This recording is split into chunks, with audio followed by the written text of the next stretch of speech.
अस्पताल में भाजपाइयों व अस्पताल के कर्मचारियों के बीच धक्का मुक्की का मामला सामने आया है। बीजेपी कार्यकर्ताओं ने आरोप लगाया है कि जिला अस्पताल में लोगों को ठीक से इलाज नहीं मिल रहा। दरअसल यमुनापाद क्षेत्र के पार्षद चंदा मामा की पुत्री के लड़ाई झगड़े के दौरान कुछ चोटें आई, जिसको मंगलवार को उपचार के लिए मथुरा के जिला अस्पताल में भर्ती कराया था। लेकिन मंगलवार की शाम से लेकर बुधवार तक लगभग 24 घंटे गुजर जाने के बाद भी कोई देखभाल नहीं हो रही थी, जिसकी शिकायत अपने अन्य पार्षदगणों व पूर्व नगर अध्यक्ष चेतन स्वरूप पाराशर से की गई। तो पूर्व नगर अध्यक्ष चेतन स्वरूप पाराशर, मदन मोहन श्रीवास्तव एवं भाजपा के अन्य पार्षदगण जिला अस्पताल पहुंचे और जिला अस्पताल की लापरवाहियों की शिकायत करने के लिए डॉक्टर मुकुंद वंसल के कार्यालय में पहुंचे, तो उनके रवैये से नाखुश भाजपा कार्यकर्ताओं ने इसका विरोध जताया। इस संबंध में जानकारी देते हुए पूर्व नगर अध्यक्ष चेतन स्वरूप पाराशर और पीड़ित पार्षद ने बताया, जिला अस्पताल के अंदर भाजपा सरकार में कार्यकर्ताओं की कोई देखभाल नहीं हो रही, आम जनमानस के साथ भी क्या स्थिति होगी।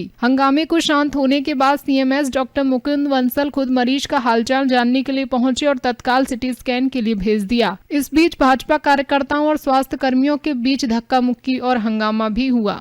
ललित उपाध्याय, मथुरा, समाचार 24। चंद्र प्रकाश पाराशर, चंदा मामा। ये आप यहाँ पे किस स्थिति को लेकर आए हो, क्या देखा आपने मथुरा के जिला अस्पताल में? मेरी बच्ची को मैंने रात को कल शाम को 5 साढ़े 5 बजे एडमिट कराया है इमरजेंसी में, जिसके 7 टाँके आए हुए थे। 1 इंची गहरा घाव है। ड्रेसिंग करने, स्ट्रेचर करने के बाद में फिर रात से कोई भी आए इन्होंने डॉक्टर साहब देखने नहीं आए। जब 2 बार सुबह मैं सीएमएस साहब से मिलने गया, बोले ठीक है डॉक्टर साहब को बुला करके कह देते हैं हम।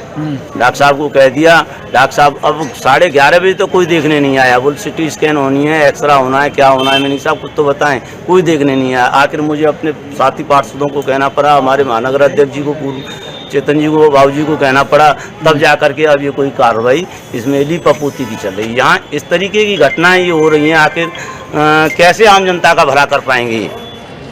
तो लापरवाही देखने को ये बिल्कुल घोर लापरवाही है। छोटे से 7 साल 8 साल की बच्ची के प्रति इस तरीके की लापरवाही है कि कोई अब तक उसका ट्रीटमेंट नहीं ले रहे हैं। अब 12:30 बज रहे हैं, अब जाकर के सिटी स्कैन को ले जा रहे हैं। यहाँ पे जो क्षेत्रीय विधायक हैं और माननीय कैबिनेट मंत्री भी हैं, उनका भी समय समय पर निरीक्षण होता रहता है। क्या उनको इस बारे में कोई संज्ञान में नहीं है कि यहाँ पर लापरवाहियाँ होती हैं? नहीं, संज्ञान में है। ये उनको मिसगाइड करते हैं, बरगला देते हैं कि साहब बहुत अच्छी व्यवस्थाएं चल रही हैं। जिस समय उनका दौरा होता है बहुत ही सही तरीके से व्यवस्थाएं बना करके रखते हैं। माननीय मंत्री जी से भी बात हुई थी मेरी, तो उन्होंने सीएमएस साहब को मैसेज छोड़ा। उसके बाद में भी यानी कि प्रशासनिक मशीनरी जो यहाँ की है वो इस तरीके की कोई किसी को मान ही नहीं रही। तो क्या इसकी शिकायत उच्च अधिकारियों से भी की जाएगी आपके द्वारा? बिल्कुल की जाएगी और माननीय मंत्री जी का दौरा होगा, इस बात की बिल्कुल शिकायत की जाएगी कि ये इस तरीके की घोर लापरवाही नहीं बरती जाए भविष्य में। आज मेरा जिला अस्पताल में आना हुआ। हमारे चंद्र प्रकाश पाराशर पार्षद हैं यमुनापाद से। कल उनके घर पर हमला कर दिया गया था। उसमें उनकी बेटी है, उसके ईंट के प्रहार से उसके सर में चोट आई और वो कल से यहाँ भर्ती है। मुझे मालूम पड़ा कि कल से थोड़ा सा इलाज दे करके फिर किसी ने कोई देखभाल नहीं की। इसके लिए हम अभी यहाँ आए थे, सीएमओ साहब से बात हुई और वो हमारे साथ गए, स्वयं देख करके आए हैं और उचित निर्देश भी दिए हैं कि वो बच्ची का ध्यान रखें और उचित इलाज उसे मिले, ऐसे निर्देश उन्होंने दिए हैं और इस पर कार्रवाई भी शुरू होने वाली है।